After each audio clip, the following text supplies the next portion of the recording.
नमस्कार, मी रिनेश रंजन. आपण पाहत आहात बातम्यांची बातमी. आज बातमी अर्थातच फार मोठी आहे. मित्र हो, महाराष्ट्रातील प्रत्येक मराठी माणसाला अभिमान वाटावा अशी ही बातमी आहे. विशेष सरकारी वकील उज्ज्वल निकम साहेब यांना राज्यसभेची खासदारकी बहाल करण्यात आली आहे. अर्थातच आपल्याला माहिती असेल, साहित्य, कला, विज्ञान आणि समाजसेवा या क्षेत्रात अतुलनीय कामगिरी जे लोक करतात, अशा अतुलनीय कामगिरी करणाऱ्या व्यक्तींची राज्यसभेवर निवड करण्याचा अधिकार हा राष्ट्रपतींना असतो. मित्र हो, यावरून एक लक्षात येते की आपल्या भारतीय संविधानाची सुंदरता आणि महत्ता ही किती विशाल आहे, हे यावरून आपल्या लक्षात येतं. मित्र हो, आज ही बातमी अभिमानाची तर आहेच, यात काहीच शंका नाही. संविधानाच्या सुंदरतेची देखील आहे. कार्यकर्तृत्ववान महानुभावांना अशा प्रकारची संधी मिळण्याची जरी असली ही बातमी, तरी या बातमीमधून नाण्याची दुसरी बाजू शोधण्याचा आणि काही वेगळे अंदाज घेण्याचा जर का आपण प्रयत्न केला नाही, तर मग आपण विश्लेषक कसले? आता मित्र हो, या बोलण्यावर काही लोक हा व्हिडिओ बघून म्हणतील की बाल की खाल निकालना, असं हिंदीत हे लोक म्हणू शकतात या विषयाला. किंवा सरळ कुणाला मला जर बोलायचं असेल किंवा कमेंट करायची असेल नकारात्मक किंवा तुमच्या पद्धतीने सकारात्मक, तर चुका शोधण्याचा उपद्रव करणारा विश्लेषक असं मला माझं नामकरण लोक करू शकतात, असंही म्हणू शकतात. मित्र हो, बघा, ज्याला जसं वाटतं तसं त्याने समजावं आणि मन मोकळेपणाने, अगदी मोकळेपणाने कमेंट बॉक्समध्ये व्यक्त व्हावं. कारण हा तुमचा अधिकार आहे आणि हा अधिकार आपल्या सर्वांना संविधानानेच आपल्याला दिला आहे. उज्ज्वल निकम यांना शुभेच्छा देऊन आपण काही साधारण गोष्टीवर आज बोलूया. मित्र हो, यापूर्वी देखील अनेक कलावंतांची, क्रिकेटर्सची, वैज्ञानिकांची, साहित्यिकांची अशा प्रकारे राज्यसभेवर निवड झाली आहे, आपल्याला ठाऊक आहे. परंतु आता मात्र या विषयावर अधिक बोलण्यापूर्वी किंतु परंतु ऐकण्यासाठी आपण सर्वांनी आता सज्ज व्हायला पाहिजे, तयार राहायला पाहिजे. मित्र हो, या सर्व क्षेत्रातील लोकांमधून एक समाजसेवक आणि एक वैज्ञानिक जर सोडले, तर इतर मंडळींना जेवढं आपल्या स्वतःच्या क्षेत्रात नाव मोठं करता आलं किंवा प्रसिद्धी तशा प्रकारे त्यांना मिळवता आली, त्यांच्या क्षेत्रात राहून किंवा लोकांच्या हृदयाला थेट त्यांना भिडता आलं, तेवढं मात्र मोठं नाव त्यांचं राज्यसभेवर गेल्यावर झालं नाही. अशी अनेक उदाहरणे आहेत. आता यामध्ये काही अपवाद देखील असतीलच, नाही असं अजिबात म्हणता येणार नाही.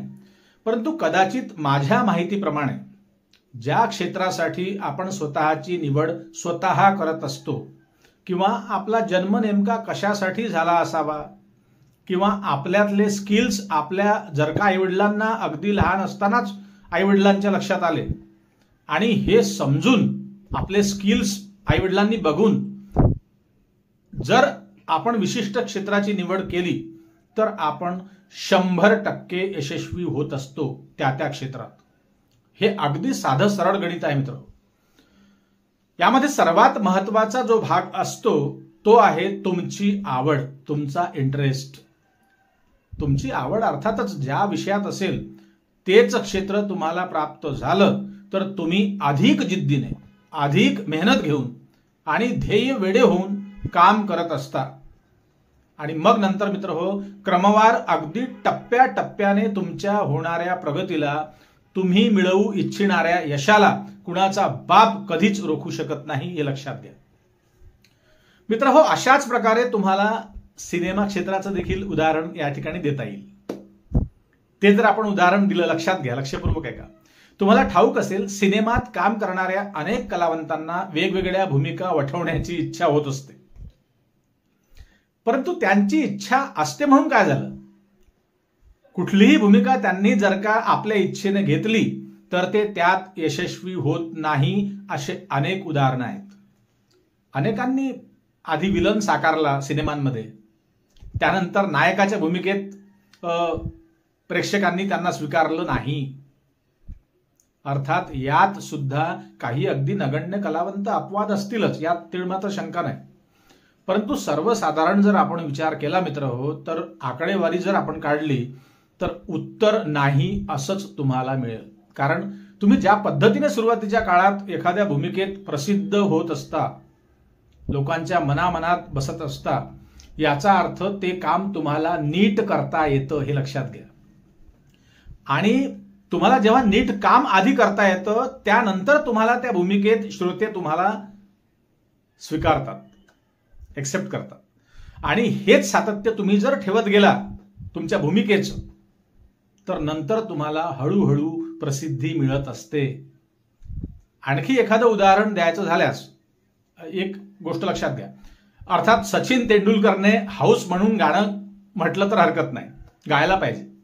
परंतु ज्या दिवशी सचिन तेंडुलकर साहेब सोनू निगमकडून माईक हिसकावून घेतील, आपल्या हातात घेऊन जेव्हा गाणं म्हणण्याचा प्रयत्न करतील, त्यावेळी मात्र सचिन तेंडुलकरच्या हातात पुन्हा क्रिकेटची बॅट लोक देण्याचा प्रयत्न करतील. हे लक्षात घ्या, हे सत्य आहे मित्र हो. अशाच प्रकारे उज्ज्वल निकम यांच्याबद्दल मला वाटतं. हे अर्थातच हे माझं मत आहे, माझे विचार आहेत. तुम्हाला काही वेगळं वाटू शकते, तुम्ही यापेक्षा काही वेगळा विचार देखील करू शकता, तो तुमचा अधिकार आहे. ज्या प्रकारे आपल्या क्षेत्रात राहून अगदी प्रामाणिकपणे काम करून, दिवस रात्र कायद्याचा अभ्यास करून, आणि एवढंच नाही मित्र हो, जीवाचा धोका पत्करून कित्येक दिवस, कित्येक वर्ष त्यांना झेड सिक्युरिटी सरकारने दिली होती उज्ज्वल निकम साहेबांना. अनेक खटल्यात उज्ज्वल निकम यांनी योग्य न्याय दिला, हे भारताला, देशाला, महाराष्ट्राला माहिती आहे. आणि म्हणूनच उज्ज्वल निकम यांच्या सरकारी वकील या नावाच्या आधी विशेष हा शब्द जोडला गेला. अर्थात विशेष हा शब्द जनतेने त्यांना दिला आहे, तेव्हा ते विशेष सरकारी वकील झाले. कुठले? भारताचे. महाराष्ट्रच नाही मित्र हो, तर समस्त भारतात त्यांचा यासाठी नावलौकिक आहे. लोकांची सकारात्मक मानसिकता एखाद्या व्यक्तीबद्दल जेव्हा तयार होते ना, किंवा तयार व्हायला लागते, या गोष्टीला अनेक वर्ष लागतात मित्र. त्यासाठी एक दोन नव्हे तर अनेक मोठ्या खटल्यांचे निकाल लोकांच्या कानापर्यंत यावे लागले महाराष्ट्रात विशेष. तेव्हा कुठे उज्ज्वल निकम साहेब हे नाव मोठं झालं आणि त्यांच्या नावापुढे विशेष सरकारी वकील असं नाव लागलं.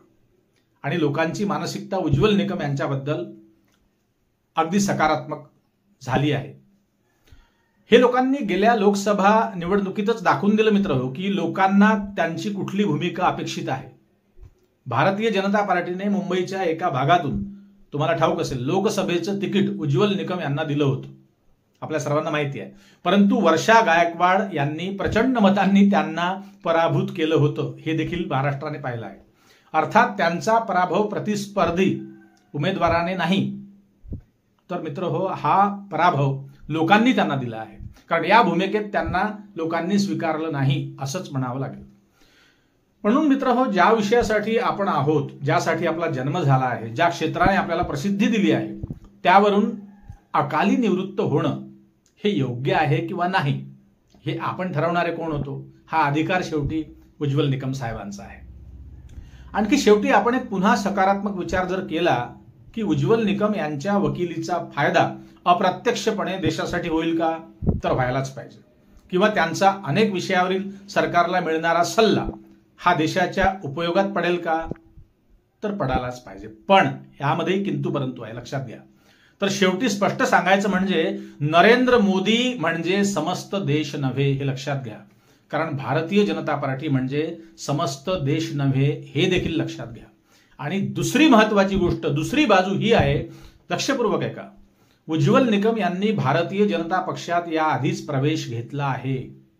एखाद्या विशिष्ट पक्षात त्यांनी प्रवेश घेतल्यानंतर ते सर्वसमावेशक राहतीलच भारतासाठी, देशासाठी, हे आपल्याला ठरवावं लागेल अनुभव आल्यानंतर. याचं उत्तर सध्या तरी आपल्याकडे मित्रहो नाही.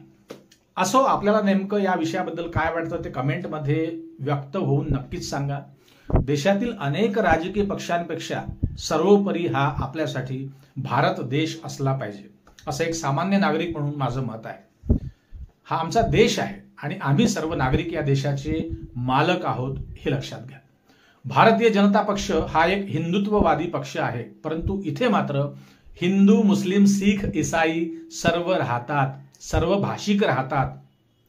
त्या प्रत्येकाला समांतर न्याय मिळाला पाहिजे यासाठी उज्ज्वल निकम झटतील का, तसं कार्य करतील का, आणि करायलाच पाहिजे आणि करतील ही सकारात्मक अपेक्षा करूया.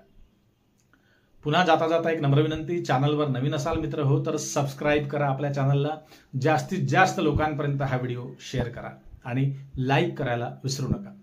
पुन्हा भेटू नवीन विषयावर बोलण्यासाठी नव्या दिवशी नव्या दमान. तोपर्यंत नमस्कार. जय हिंद, जय महाराष्ट्र.